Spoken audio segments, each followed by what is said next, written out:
Ladies and gentlemen, and welcome to another way of me doing this show. So normally I watch it live, and then as things happen or there's ad breaks, I will then record my review of what's just gone on. Today I've done something a little bit different. Today I'm doing something that I normally do for my SmackDown live review, but I want to put it into a video. So today I've watched the whole thing, it has ended, and I am here. I'm now going to go through the notes that I have written, and we're going to go and have a conversation about everything that has happened.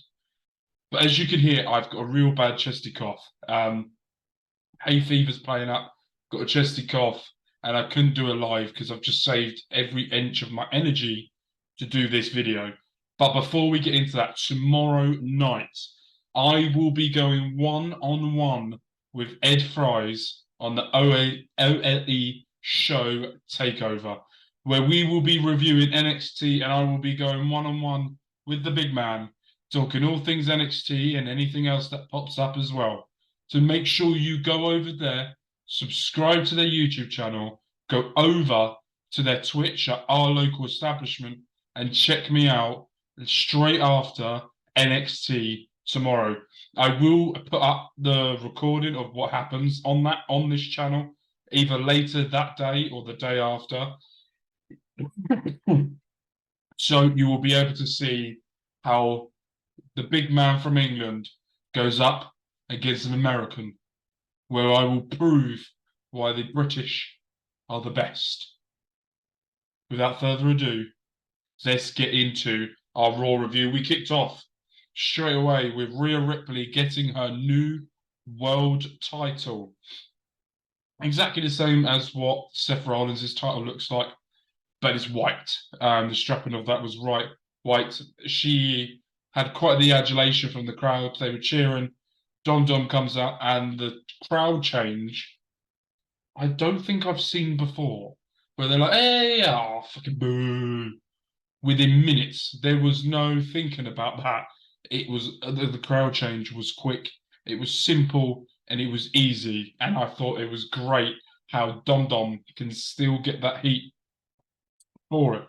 Cody Rhodes comes out and the crowd were very loud. Kansas City tonight were extremely loud, and it was great to see from them how loud they were and what they were doing. There were parts where it was just a bit annoying, but we'll get into that a little bit later on. But I thought it was fun and I thought it was great.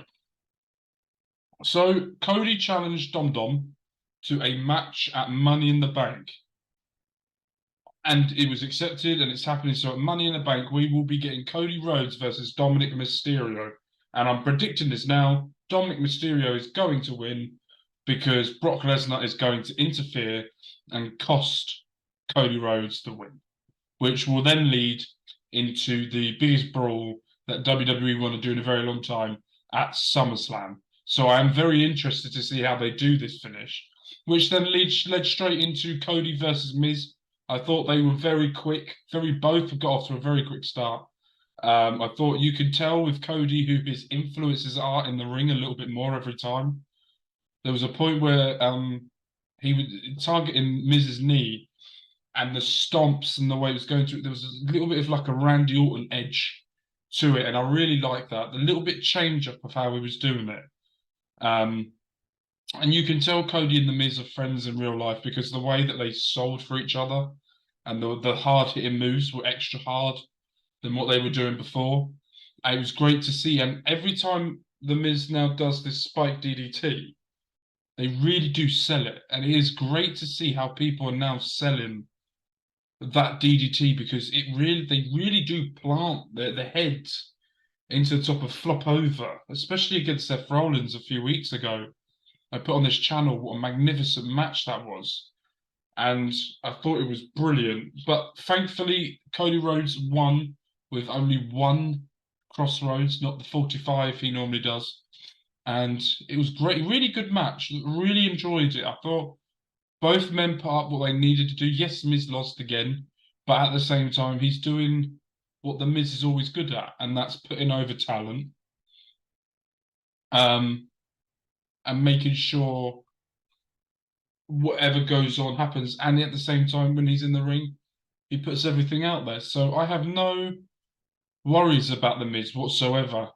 We see Becky Lynch come out to the stage, doing her normal promo, and then Becky Lynch does this thing when she gets going and she doesn't breathe. She does this. She does it all the time. Oh God, it's getting worse. And it is quite funny, but Becky Lynch says that Zoe Stark doesn't have any personality, which I thought was a very big claim because I think that's completely wrong. Zoe coming back saying that the only reason she is as big as what she is not for her in-ring ability, but because someone broke her nose. Chelsea Green come out, and I would talk about the match, but I really want to hit on Chelsea Green a lot of how much she's improved this second stint than what she did with her first. I thought she's so much better now than what she was the first time around she come up to Raw or SmackDown. She seems so she understands the character that they want her to portray. She understands the character that she needs to be.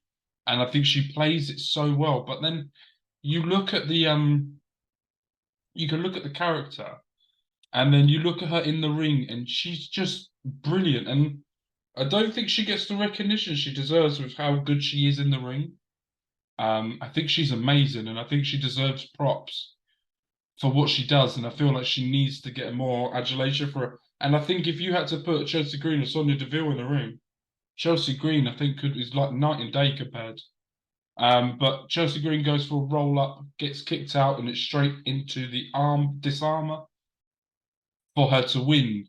Then it cuts backstage to Damian Priest, who is talking, saying he's going to win. Finn Balor looks completely, utterly distracted. And Damian Priest tells Finn, I do not want you to come out. I can do this on my own. And then it leads into Damian Priest versus Matt Riddle. I thought this was a good match. And I think you know that Damian Priest and Matt Riddle have history with each other, the friendship they've got. And you can tell that in the ring. It's like they knew what they were going to do before the other person knew. The next thing they were going to do, they were on the same wavelength of everything that was happening, everything that's going, and I really enjoyed that match. When you watch how Damian Priest wrestles and how Matt Riddle wrestles, if you look at Damian Priest when he's going and using his offense, his attack, he's very much slows it down, more power, more the moves will make you feel something. With Riddle, it's fluid, quick movements. Yeah, it's they're all combined together in the way they do things, but it's fluid. I think that's the right word to say about it's fluid. It's what it needs to be. It's what it is. It's what helps him go and what helps him push forward. And I thought it was great. And I thought it was very clever with the ending as well. Where Riddle's going, he pushes him into the middle, grabs him, puts him round to the razor's edge, hits it and wins, and then Gunther comes out and attacks Riddle at the end. Cuts backstage to Natalia, and she says she doesn't know who she is anymore, and she might need to change. Yes, we've been saying that for the past 5 years. And then we had Gunther and Ludwig Kaiser going face to face with Sami and KO. And the bit that made me laugh was Sami Zayn was trying to intimidate. I put this in my notes here. Sami trying to intimidate Gunther. Funny, it was. Look, when Sami Zayn's trying to get into Gunther's face and shouting at him, it's like it's like a 4-year-old child trying to stand up to their older brother. It's like at least you tried. Good boy. We then have Bronson Reed versus the one and only Ricochet. And I love the way Ricochet comes out. We had Nakamura that come out. Everything Bronson Reed is doing right now, the way he sells, the way he uses every move that he's got to his advantage, uses his move to his advantage by really forcing the power he's got. My hay fever's really playing up. I'm really going after it. I really enjoyed that. Bronson Reed then throws Ricochet into Nakamura, which then Nakamura then comes in when Bronson Reed's at the top and sort of kicks him, and then Ricochet and Shinsuke suplex Reed off the top rope, where the crowd were all chanting, "Holy shitballs!" We then had, which overall I thought that was a great match. Next week we'll get into what's going on next week with some of the matches that have been announced, but I thought that was really good. Bronson Reed, Ricochet, I love both of them. Nakamura to the mix as well.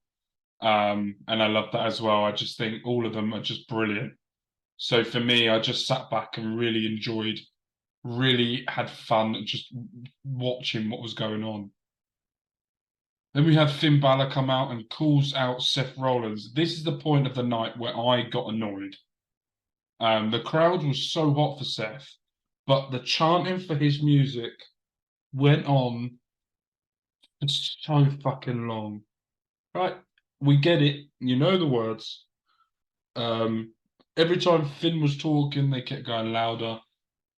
And it got to a point where I was just like, and I felt for Finn because he's trying to set up a match at Money in the Bank, and it was just the crowd did not help with that whatsoever. And he said that the 7 years since he's done it, Seth ruined the last 7 years. He took him out of action for a year and really put him back of where he was going. Seth has agreed to it, but and Seth says, will he bring the guy that was having a match with him at SummerSlam, or will he bring up his current bitter little bitch mood? But yeah, overall, I really enjoyed the segment because I thought we all know that we want Seth versus Finn, a rematch again. We all know Finn's not going to win. You don't give a title to Seth and make him lose after a month, maybe 2, and it's just sort of you don't do that. I think Finn is a great way to sort of help Seth build the character and the moment. I've just seen in this room, there's a big fucking spider that is crawling up my wall, and I am shitting my pants. Thank fuck it's the other end. Oh, it's so fucking ugly. I fucking hate spiders. Do not fucking come this way. Thank fuck. Anyway. Yeah, so building up to that, I'm now fucking petrified. Fucking hate spiders. Got any other fuckers around here, have we? No. It's because it's so hot in the UK right now. We have no air conditioner or anything at the moment in the UK. Most houses, most normal houses, if you haven't got a rich house where you install it, where here we have to open windows, but at this moment there's no wind. When you open, there is a bit of wind, it just blows hot air in your face. It's so hot, and because I'm fat, I feel every inch of it. But yeah, anyway, next up we had Shayna and we had versus Raquel. Shayna, I thought is amazing in the ring, the way she uses her MMA background, the ground and pound style. And I think Raquel has improved a lot with the way that she uses her power and the movement. And an assist by Ronda. Shayna's rolled her up, Raquel up, and sort of put her foot against Shayna, so it's harder for Raquel to kick out. And that's what happened. We then had Chad Gable versus Eric, a very quick match. And these are literally my notes. Chad Gable teaches Maxine how to wrestle. Maxine well. Arm drag by Maxine, which I have to say was sweet. Way she did that, and then a roll-up win by Chad Gable.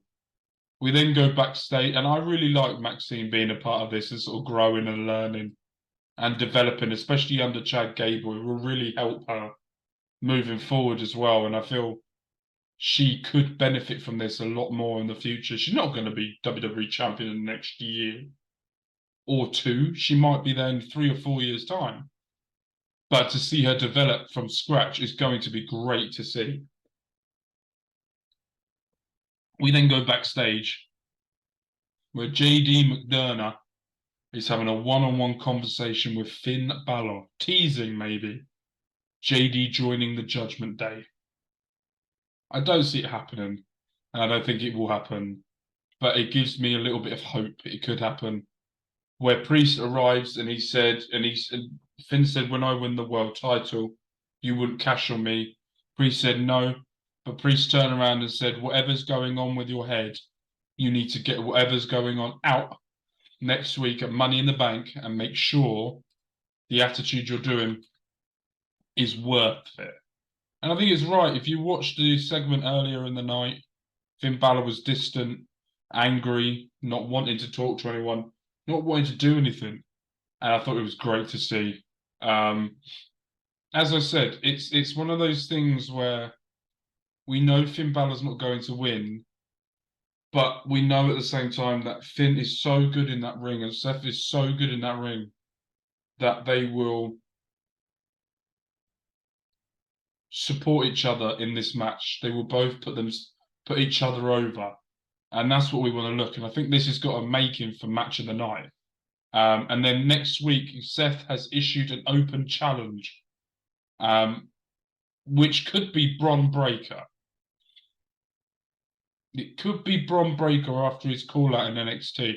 But I'm also hoping Seth Rollins turns up in NXT tomorrow because it'd be a lot of fun to talk about. Logan Paul will be back in WWE next week, most probably building for SummerSlam. And then we've also got Bronson Reed versus Shinsuke Nakamura next week as well, which we will then lead to our main event, the tag team title match, where we had Ludwig Kaiser and the Ring General Gunther versus Sami Zayn and Kevin Owens. And the one thing I found in the start of this match, and this is a little bit of a knock on Sami, and I think he's great. And look, no wrestler is perfect, and especially Gunther. But when Sami gets in that ring with Gunther, you can just tell that he's going to be out wrestled. He's going to be outdone in that ring by Gunther. And you don't normally get that feeling with Sami. You always feel when Sami's in that ring, he's the one leading it. He's the main person. He's the one that's going to put all of it together. And when Gunther's there, you just don't feel that. And I also think Ludwig Kaiser as well is very overlooked in the work that he does and how he does things in the ring. Yeah, he takes the pins when they lose. Yeah, he gets beaten up, but he's smooth. He's slick. He can hold his own in the ring if he needs to. That's why I have massive respect for Ludwig Kaiser, and I think he's amazing.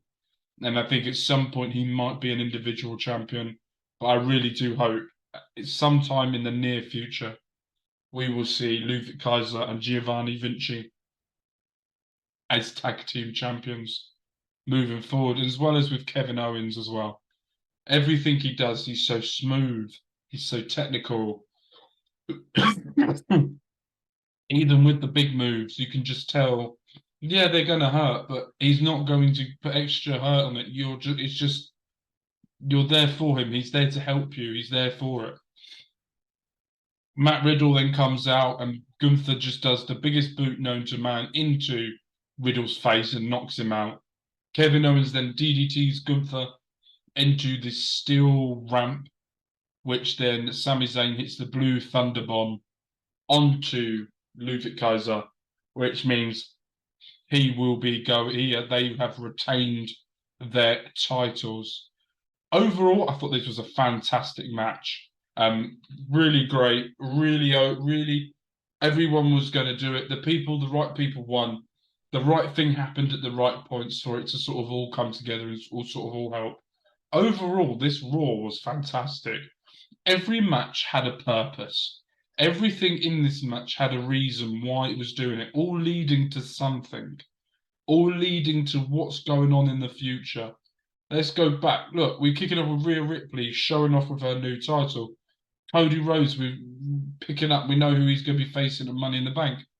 Becky Lynch promoting herself and Zoe Stark for Money in the Bank. Damian Priest knowing he is now the last person to go into the Money in the Bank match. Natalya was there. Sami was trying to be there. Bronson Reed being there as well. We know what of a big deal he is with Ricochet. Finn Balor, we now know who Seth Rollins is going to be facing at Money in the Bank. Chad Gable teaching Maxine and everything that's going on. A little bit of a tease between JD and Finn, which I pray for. We know what's happening next week in the tag team match. So overall, I really, really enjoyed that SmackDown. I thought it was fantastic. I could sit there again and watch it. I think that was one of the best Raws we've had in a while. And yeah, I really enjoyed that. I've had a great time watching it. But yeah, that will be it. Thank you guys ever so much for joining me today. Make sure you join me tomorrow night on Twitch at our local establishment where I will be live going one-on-one with Ed reviewing NXT. So make sure you're there, make sure you join, and I will see you guys for the next one. Peace.